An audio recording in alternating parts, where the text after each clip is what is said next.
की शुरुआत में हमें फैंग दिखाई जाती है जो कह रही होती है कि तू साले ठगी, तू बाबा मेरे पिता को बीच में क्यों ला रहा है, जबकि उन्हें मरे हुए लगभग 20 साल हो चुके हैं। न्यूटन उनमें से एक बंदे को कहता है, क्या तुम इस लड़की के फादर को जानते हो? वो ईस्टर्न टाउन के बहुत बड़े एक नेता हैं, अभिनेत्री हैं। यार तुम्हें क्या पता, अगर तुमने हमें कुछ करने की कोशिश की तो याद रखना वो तुम्हारे मार के रख देंगे। चश्मे वाला बंदा कहता है कि हाँ मैं जानता हूँ, इसके फादर एक अभिनेत्री है, वो वहाँ के बहुत बड़े नेता हैं। हम मैं जानता हूँ, मुझे ज्ञान देने की जरूरत नहीं है। शौक में होता है वो तो, क्या तुम जानते हो तो फिर तुम हमें क्यों मारना चाहते हो? यार तुम इस लड़की को क्यों मारना चाहते हो? आखिरकार इसकी क्या गलती है? फिर वो बंदा कहता है कि हाँ हम जानते हैं, पर ये लड़की हमारा टारगेट नहीं है, हमारा टारगेट है तू। हमें तुझे मारने के लिए यहाँ भेजा गया है। सुनने के बाद फैंग बहुत जोर से हंसने लगती है और ये देख के न्यूटन बहुत ज्यादा हैरान होता है। वो कहता है क्या क्या इसे दौरा आ गया क्या? मुझे तो लगता है इसे बहुत जोर का मिर्गी का दौरा पड़ा है, इसे जूता सुंघाओ। फैंग कहती है कि यार देखो, मुझे लगा था ये लोग हम दोनों को मारने हैं, पर नहीं यार, लगता है ये सिर्फ तुम्हें मारने हैं। अरे रे रे, बहुत गंदा बैड लक है। अरे रे रे रे। और फिर वोल्टन उसका हाथ पकड़ लेता है। वो कहता है कि अपना मुंह बंद रखो। वोल्टन उसका मुंह बंद करने के साथ साथ उसके मुंह में एक दवाई भी डाल देता है। फैंग जोर से अपना मुंह उसके हाथ से छुड़वाती है। वो कहती है थू थू, क्या कितना खराब टेस्ट है इसका, तुमने मुझे मेरे मुंह में क्या डाला है, बहुत गंदा टेस्ट है इसका।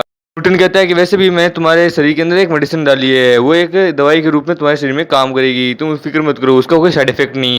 फिर न्यूटन कहता है कि ओए मेरी बात सुनो तुम लोग, अब देखो तुम लोगों के साथ कुछ होने वाला है तो उसके जिम्मेदार मैं नहीं हूँ। तुम लोगों के साथ सच में कुछ होने लगता है। वो लोग कह रहे हैं कि आखिरकार ये क्या हो रहा है, क्योंकि वो लोग सीधे जमीन पे गिरने लगते हैं हाई ग्रेविटी के कारण। ये सब देख के फैंग बहुत ज्यादा हैरान होती है। वो कहती है आखिरकार ये कैसे, ये इसने कैसे किया और ये क्या हुआ अभी मेरी आंखों के सामने।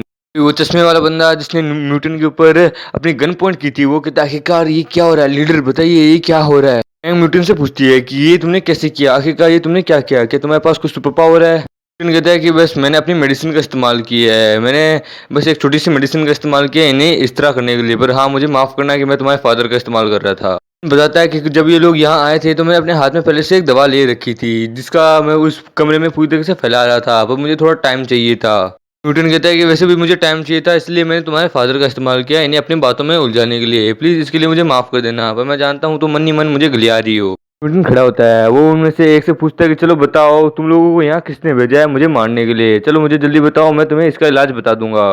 उनके चेहरे पे बहुत खतरनाक इविल सी स्माइल होती है। वो कहता है चलो जल्दी से बता दो, नहीं तो मैं तुम्हारे साथ अभी भी और भी कुछ कर सकता हूँ जिसके बारे में तुमने अपने सपनों में भी कभी कल्पना भी नहीं की। स्माइल को देखने के बावजूद भी उनमें से वो बंदा कहता है कि नहीं नहीं, हम नहीं बताएंगे, भले ही चाहे तू हमें मार डाले, हम नहीं बताने वाले। न्यूटन कहता है कि ठीक है चलो, अब तुम्हारे साथ जो कुछ भी होगा उसके जिम्मेदार तुम खुद होगे। फिर वो अपने शर्ट के बटन खोलने लगता है।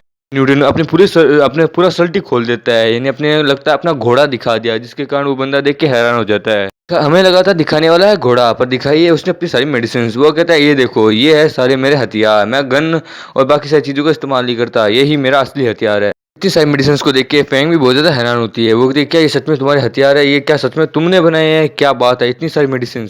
फिर न्यूटन कहता है कि देखो इनमें से ही है एक दवा जो तुम्हारा इलाज कर सकती है, तुम्हें वापस सही नॉर्मल कर सकती है। जल्दी से मुझे बता दो कि वो कौन है जिसने मुझे मारने के लिए तुम लोगों को यहाँ भेजा है। वो इस तरह देख के फैंग बहुत ज़्यादा घबरा जाती है। वो कहती है अब इसका क्या इरादा है, मुझे तो बहुत ज़्यादा अलग ही फीलिंग हो रही है, बहुत ज़्यादा बैडियस फीलिंग हो रही है, पता नहीं ये क्या करने वाला है। न्यूटन कहता है कि देखो तुम्हारे पास दो चॉइस है, या तो तुम मुझे बता दो या फिर यहीं इसी तरीके से पड़े रहो, जल्दी से तुम्हारे पास दो चॉइस है, जल्दी से मुझे आंसर दो। कहता है कि देखो ये है मेरे हाथ में इस चीज़ की दवा, क्या तुम्हें चाहिए या नहीं? कहता है कि हाँ मुझे ये दवा चाहिए, प्लीज़ दे दो यार, मैं बहुत ज़्यादा मर रहा हूँ, मुझे जल्दी से ये दवा दे दो। लेकिन कहता है कि ठीक है चलो मैं तुम्हें दे देता हूँ, और वो उस पुड़िया को फाड़ने लगता है अपना विमल मिला के। लेकिन उनके ऊपर वो विमल का पुड़िया छिड़कने लगता है। वो कहता है बोलो जुबा केसरी। लेकिन कहता है कि इस विमल के पुड़िये का असर कुछ देर बाद तुम पे शुरू होगा, उसके बाद तुम भी बाद में बोलने लगोगे बोलो जुबा केसरी। देर बाद का सीन दिखाई देता है जहाँ पे उनमें से एक बंदा कहता है कि यार कुछ भी नहीं हुआ, मुझे तो कुछ भी नहीं हो रहा, मैं अपने शरीर को हिला भी पा रहा हूँ। लीडर कहता है कि नहीं नहीं, हमें लगता है कोई असर नहीं हुआ, लगता है हम नहीं बोलने वाले, बोलो सुबह केसरी, नहीं बोलने वाले और हम अपने शरीर को भी हिला पा रहे हैं। कहता है कि नहीं, उस विमल का पुड़ी का असर शुरू हो चुका है, पर तुम्हें कुछ महसूस नहीं हो रहा, रुको अब जब बस तुम तमाशा देखते रहो, बोलो सुबह केसरी। इस बंदे के ऊपर विमल के पुड़िये का असर हो चुका है। वो बंदा कहता है कि लीडर मुझे आपसे कुछ कहना है, आई लव यू।